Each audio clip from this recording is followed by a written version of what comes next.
Hey y'all, welcome back to my channel. It's been a hot minute since I've been here. My daughter is home for the summer, so you might hear her in the background. It's just the nature of the beast during summertime.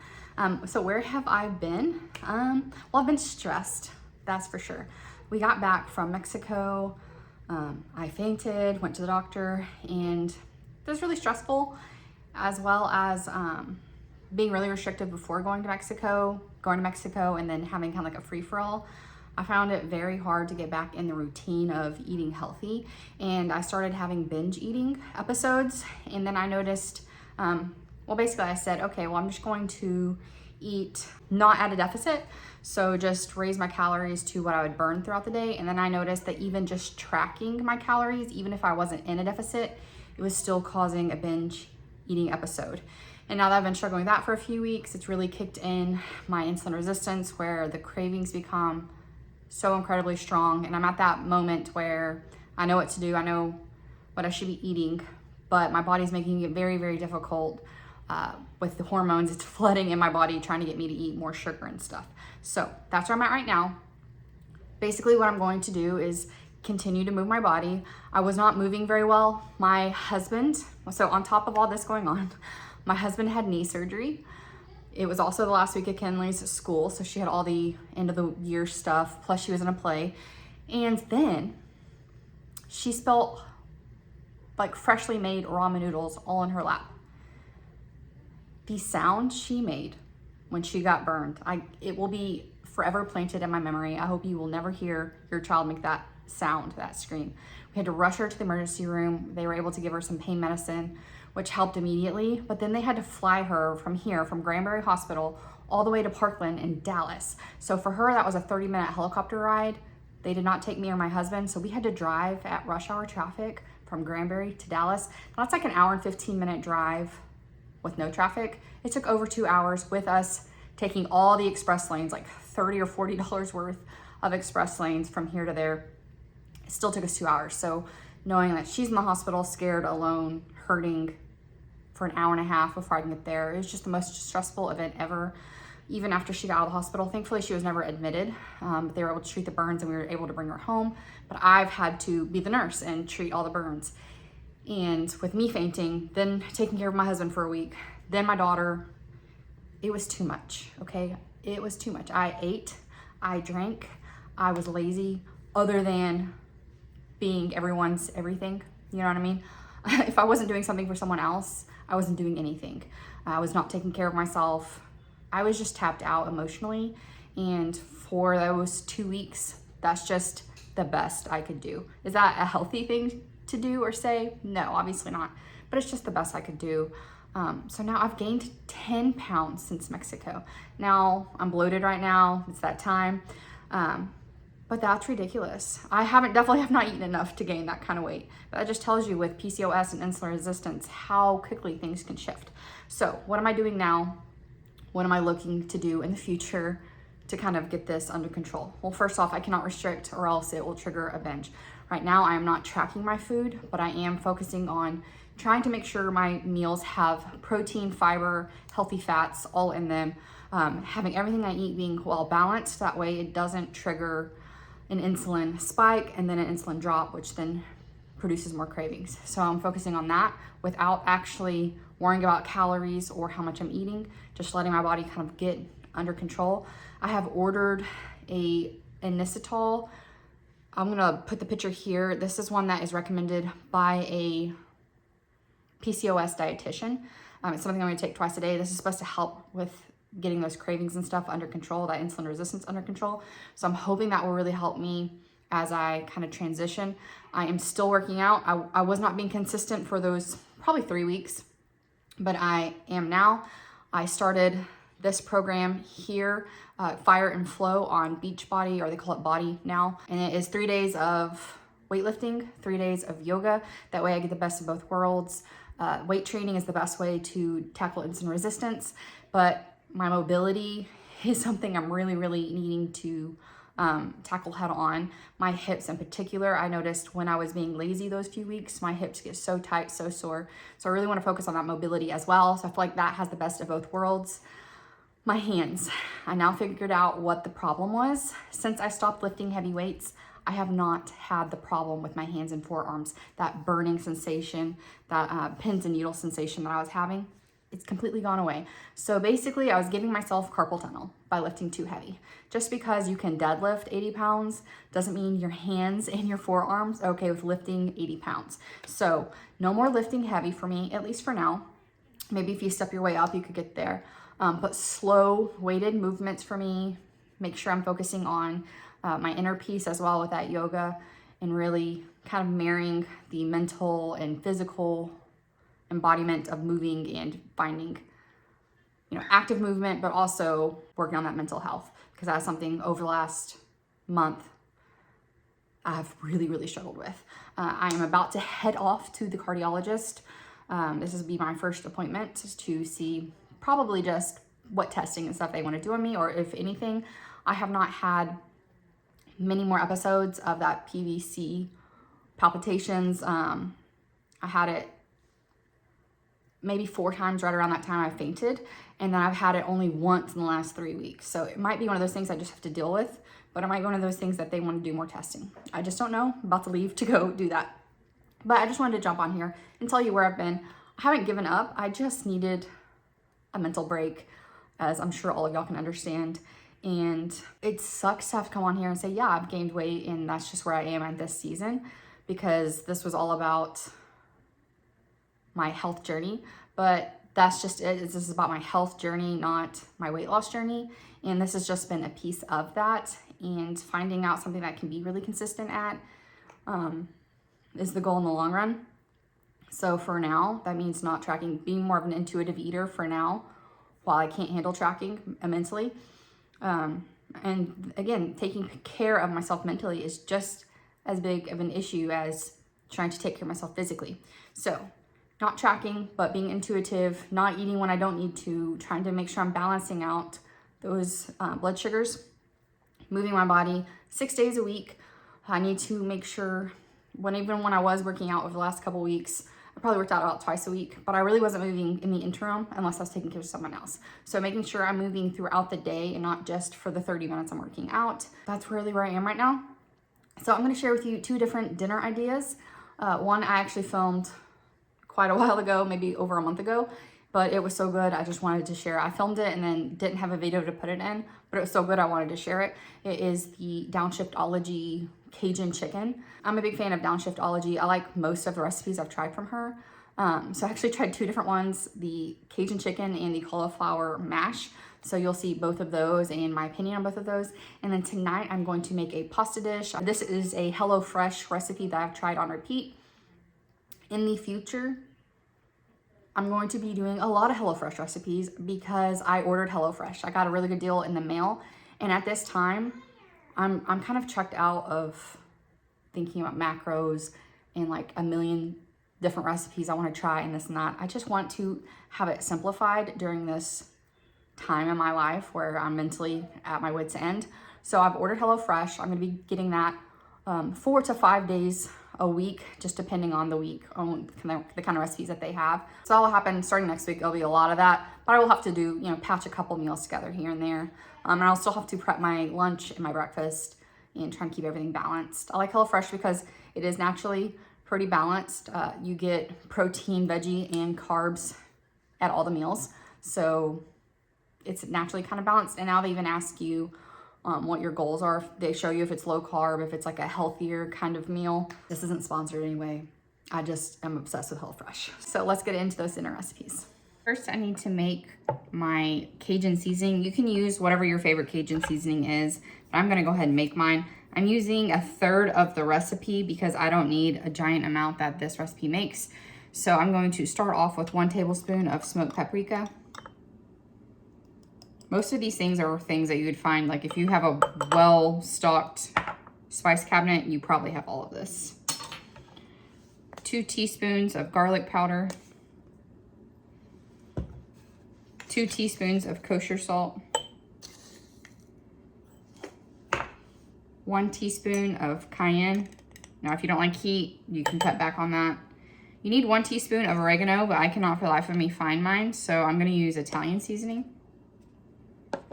a teaspoon of thyme. You can use the leaves or ground. A teaspoon of onion powder. And a teaspoon of black pepper. That's all you need. I say that's all. That was a lot, but again, normal things you might have in your cabinet already. So I'm just gonna give this a nice little shake and stir. I put it in a little mason jar, that way I can store it in there. Oh, awesome. You know what? I don't have any more little lids. I only have my big lids. So I'm gonna move it over to this guy. I know, plastic. World's coming to an end. It'll be fine.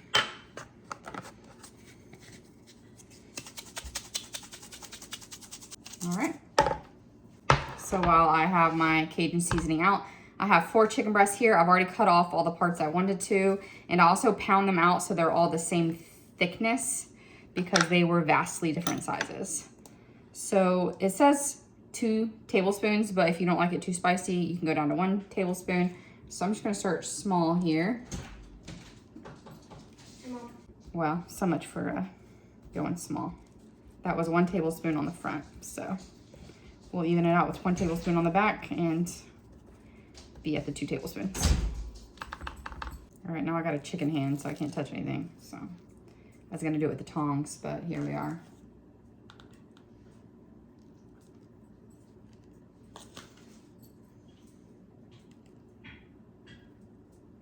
All right, I'm just gonna do 2 teaspoons on the back, so a little less than the 2 tablespoons.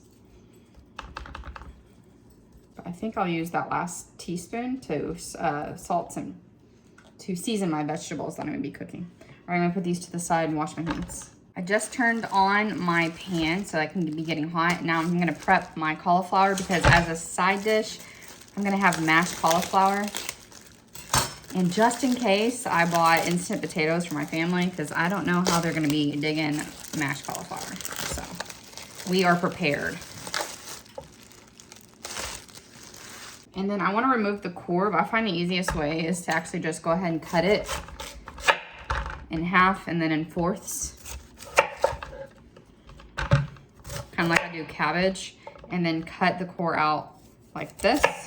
And then your cauliflower is almost already in the florets. I'll just break these up. And as the pieces are small enough, I'm gonna put them into this colander because I'm gonna give them a rinse.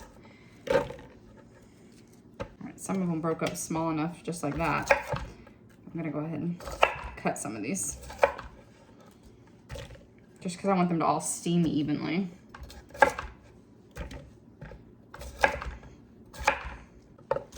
Give these a rinse, and then I'm gonna go add oil to my pan and water and get the water going so I can steam these. Ignore how dirty my pan is. I tried everything to get this clean and it did not work. I don't know what I'm doing wrong. I even tried to deglaze it on the, like put it back on here and deglaze it. Didn't work either. So I added 3 tablespoons of avocado oil.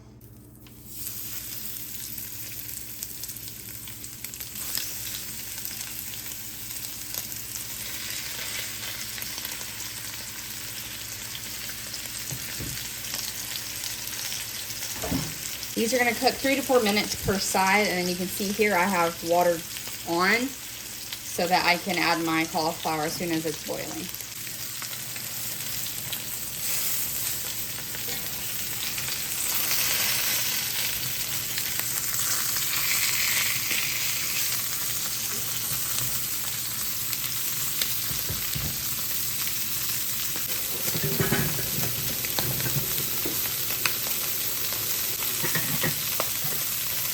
So that's gonna steam for 7 minutes, and that's gonna cook for about 3 or 4 more minutes. I do have a temperature gauge that I can probe, but I can add it back into the sauce at the end if the middle isn't quite done and let it finish cooking in the sauce.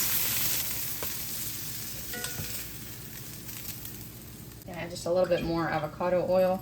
I have half a cup of onion, half a cup of bell pepper, and 1 celery all diced up.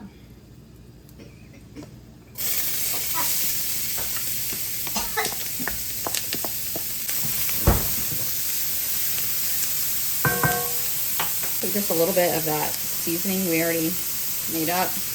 just season these vegetables. These are gonna cook 3 to 4 minutes. Timer just went off for our cauliflower. She said you don't want it too soft, so I think that is great. It's pork tender. So I'm gonna pull it off. Hot. And I'm gonna pour out this water and just turn off the heat for now because I don't want this to burn. So now it's pretty much done. I'm just gonna go ahead and add my 2 cloves of garlic.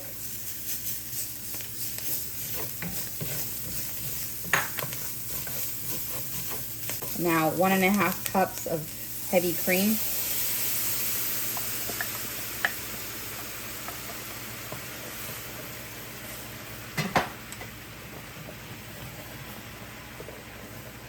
I'm not scraping too hard on the bottom because I really don't want any like burnt bits in it. And then we have a 1/4 cup of Parmesan.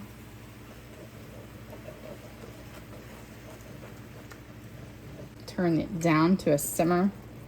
And we're gonna add our chicken back in. Just wanting the chicken coated, so that's fine. Putting it in and then flipping it.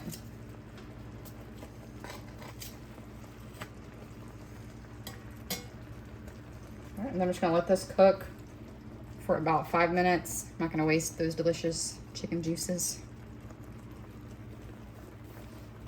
And then I'll know it's ready when my chicken is cooked back through.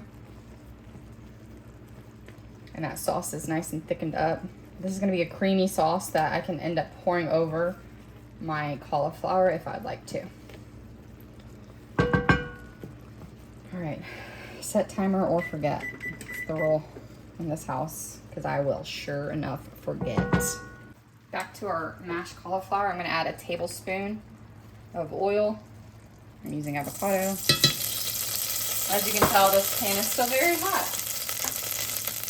I shoved 3 garlic cloves in here. They were small, so I'm using 3. And basically what we want to do is kind of infuse this oil with the garlic and cook the garlic a little bit. She has you doing this in a separate pan, but I don't see a need. I got a perfectly dirty pan right here. And it just takes a couple seconds to start getting golden. So I'm gonna go ahead and add back in my cauliflower.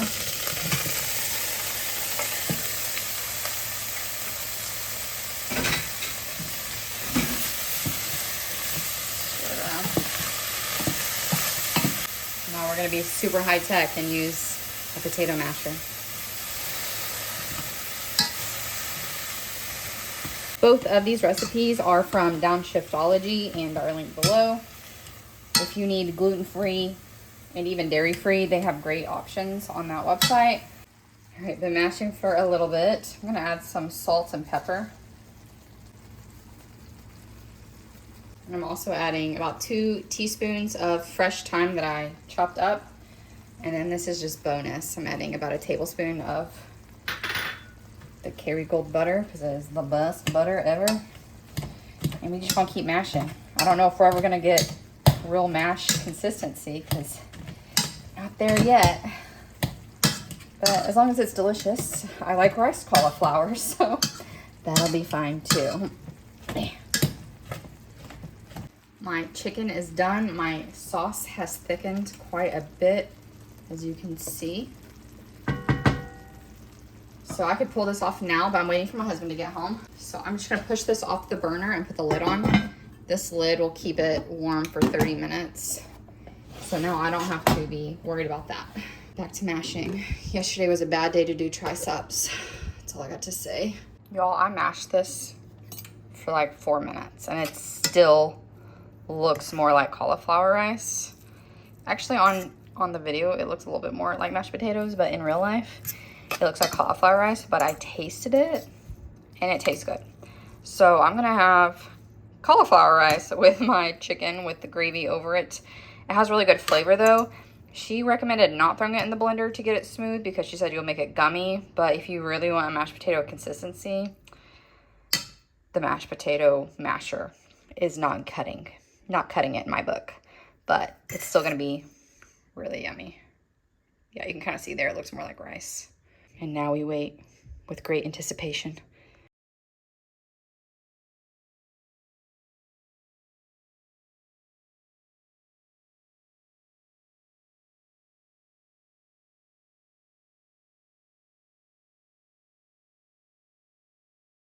This chicken, it tastes like I got it from a restaurant. It's absolutely delicious.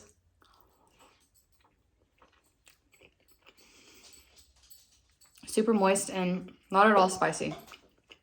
So I was a little nervous doing the 2 tablespoons, but it shouldn't have been. Just gonna mix up a tiny bit of that little Cajun gravy with the cauliflower rice, basically. Yep. I'm a happy girl. This is absolutely delicious. Hi. I'm going to be making this sausage spaghetti bolognese. Now, I don't have chicken sausage. There wasn't any at my store, so I bought just regular Italian sausage. It's also a really good price, so that is what we're going to be using. It's not too many ingredients. I'm going to measure out 12 ounces of this protein pasta. You need the crushed tomatoes, the 28 ounces. Oh, it's going to be half a cup of Parmesan, a 1/4 cup of sour cream, a couple tablespoons of butter, a little bit of oil, 2 tablespoons of Italian seasoning. I'm going to do about 1.5 teaspoons of this better than bouillon and 2 zucchinis. That was just over a pound of the sausage. And then I'm going to need 2 teaspoons of sugar as well for the sauce, since we're making our own sauce with crushed tomatoes. So let's get it going. First, we're going to cut up our zucchini and get it in the oven. First, I have my oven on broil, high broil, so that is preheating. And I also have some salted water coming up to a boil on the stovetop for the pasta. I'm gonna cut these in half and then in half moons. Ooh.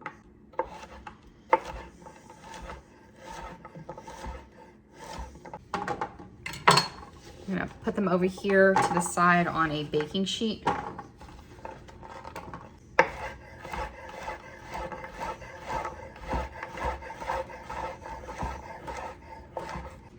I took off my sill mat because it's gonna be on broil high, and I don't think those are oven safe at that temperature. So I'm just working with my plain sheet here. I'm gonna toss them with some avocado oil, about a tablespoon of the Italian seasoning, which is half. Also some salt and pepper.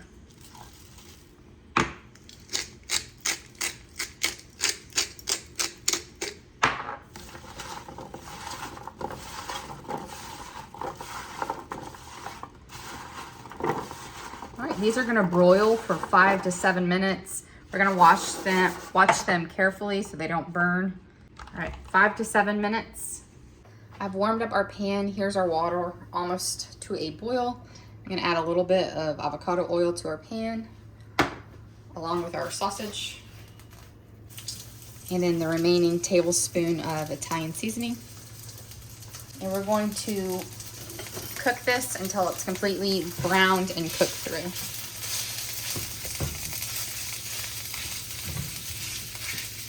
My water is come to the boil. I've taken out 2.5 ounces of this pasta. I hope no Italians are watching this. I'm sure I'm gonna jack up how to actually cook this. Let it sit there until it wilts, and I can stir it in. My sausage over here has been cooking for about 5 to 6 minutes. There we go. We're gonna cook our pasta according to the package, which is about 7 minutes. Stirring it along the way. I'm gonna check on our zucchini. I'm gonna let it go for just a little bit longer. I'm gonna add all of the crushed tomato and then scrape off these bottom bits.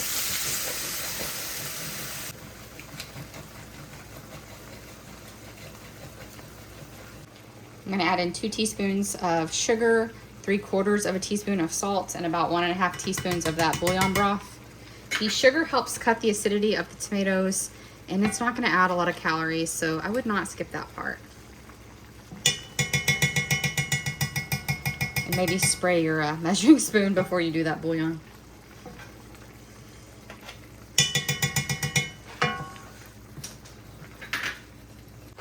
Our pasta is done, so we're gonna reserve a little bit of this water before draining it.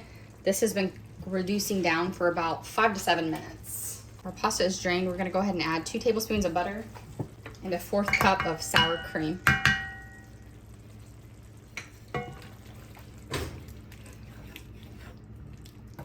And stir until it's fully combined. Now we're gonna add in our broiled zucchini.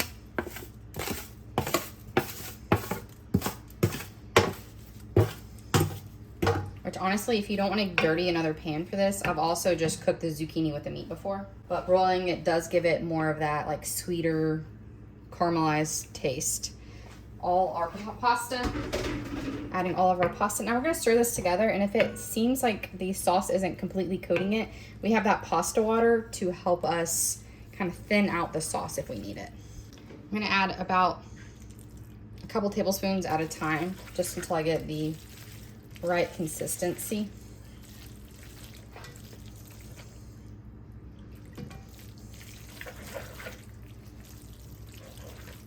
Looks good to me. It looks really coated well. All right, we're gonna plate it up, or put it in bowls, I guess, and then add Parmesan.